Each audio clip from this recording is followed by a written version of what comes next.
Welcome to Xi Jinping briefing. The content of the briefing includes: the stakes in Ukraine are too high for the House GOP's partisan nonsense.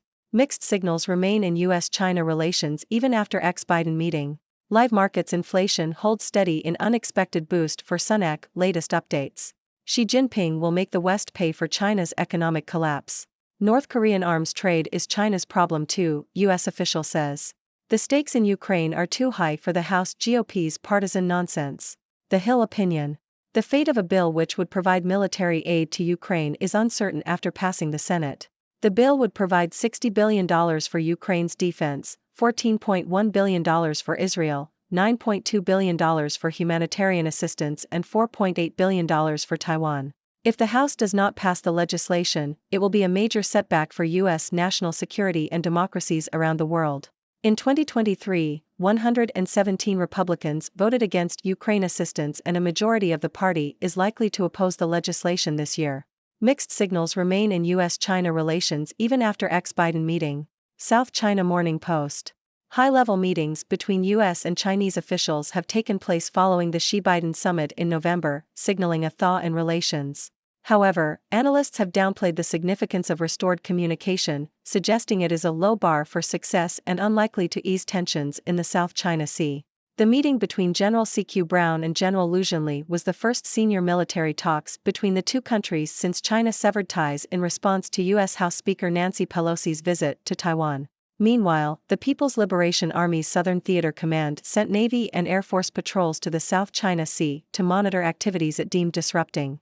The U.S. and the Philippines held joint drills in the contested waters, and China and the U.S. reiterated existing positions on tariffs, investment restrictions and sanctions during a meeting between China's top diplomat Wang Yi and U.S. National Security Advisor Jake Sullivan. U.S. officials have also launched a counter-narcotics working group with their Chinese counterparts.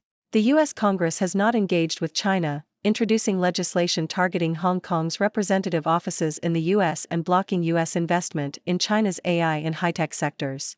A phone call is expected between Xi and Biden this spring.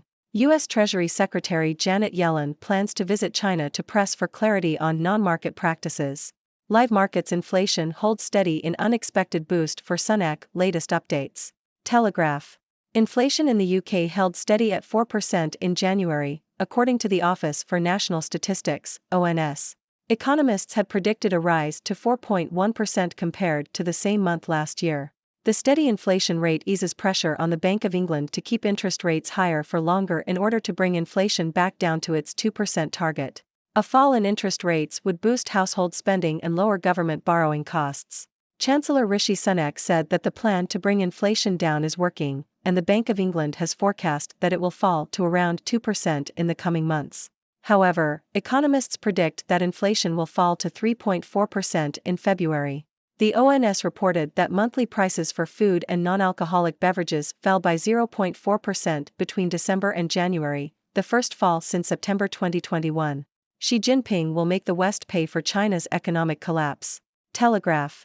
China's economic troubles could soon impact Western economies, warns Jeremy Warner in The Telegraph. For decades, China defied predictions of imminent collapse and its economic growth outstripped that of Western economies. However, it has now entered a period of slower growth due to a combination of structural and cyclical issues. China's economic travails have already led to rising geopolitical tensions and protectionism. Warner argues that China's economic implosion could lead to a worldwide contagion of deflationary forces, spread through global trade and finance. Western economies may be powerless to stop the influx of deflationary pressures, as they have become highly dependent on Chinese supply chains. China's economic slowdown will also impact its geopolitical ambitions, which may be further emboldened as the government attempts to defuse internal unrest with a foreign enemy. Warner concludes that the world economy has created a muddle for itself by becoming so intertwined with China's economic fortunes. North Korean arms trade is China's problem too, U.S. official says. Bloomberg.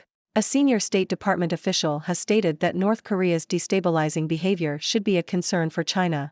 The official, Ying Pak, argued that China should condemn North Korea's deepening cooperation with Russia, including the shipment of ballistic missiles to President Vladimir Putin's forces in Ukraine. Pak also highlighted long-running frustration in Washington over China's unwillingness to help influence Pyongyang's behavior, despite being its biggest benefactor. China's role in the North Korean issue is crucial, and it has the power to influence events, Pak said. Ladies and gentlemen, I am Dr. Hexa, your resident observer from the Hexaverse, bringing you the latest news from the six-dimension world. Let's dive right into today's stories. First up, we have the uncertain fate of a bill in the House GOP that would provide military aid to Ukraine. This bill is of utmost importance for U.S. national security and global democracies. However, with a history of opposition from Republicans, its passage is far from guaranteed. My advice to the House GOP: don't let partisan nonsense get in the way of protecting our interests and supporting our allies. Moving on, we have the mixed signals in U.S.-China relations. While there have been high-level meetings and restored communication, analysts are skeptical about the real impact on easing tensions in the South China Sea. It seems like both sides are maintaining their existing positions, with China monitoring activities it deems disruptive and the U.S. holding joint drills with the Philippines. The relationship between these two global powers remains complex and delicate. Next, let's talk about inflation in the UK. Surprisingly, it held steady at 4% in January, easing pressure on the Bank of England to keep interest rates higher. This could boost household spending and lower government borrowing costs. Chancellor Rishi Sunak is pleased with the progress, but economists predict a fall to 3.4% in February. So, while things are looking up, it's important to keep an eye on the future. Now, let's turn our attention to China's economic troubles. Jeremy Warner warns that this could soon impact Western economies. China's economic growth has been a force to reckon with for decades, but now it's facing a period of slower growth. This could lead to a worldwide contagion of deflationary forces, affecting global trade and finance. Western economies, which have become highly dependent on Chinese supply chains, may find themselves unable to stop these deflationary pressures. It's a challenging situation that the world economy has gotten itself into. Last but not least, we have North Korea's destabilizing behavior and its impact on China. A senior State Department official has called on China to condemn North Korea's cooperation with Russia and its shipment of ballistic missiles. China's role in influencing Pyongyang's behavior is crucial, yet it has been reluctant to do so. This issue is not just a concern for the US, but also for China itself. In conclusion, we are witnessing a complex web of global events that have far-reaching implications. From Ukraine to US-China relations, inflation in the UK to China's economic troubles, and North Korea's actions, the stakes are high. It's important for world leaders to navigate these challenges with wisdom and foresight. And as always, I invite you, my dear viewers, to share your thoughts and ask any questions you may have. What are your thoughts on these stories? Thank you for tuning in. The content above showcases the latest briefing reports and analytical synopses, thoughtfully curated by the 6Do team. These insights stem from a wide array of reputable media outlets, think tanks, government sources, and specialized experts worldwide. We encourage you to explore these sources for a comprehensive perspective. Keep in mind that while the content may not always align with the official standpoint of 6Do Brief, it's not meant to be taken as absolute directives for decision-making. Comprising seasoned media professionals, learned scholars, and accomplished scientists, the 6Do team embodies a trailblazing, fully independent media entity.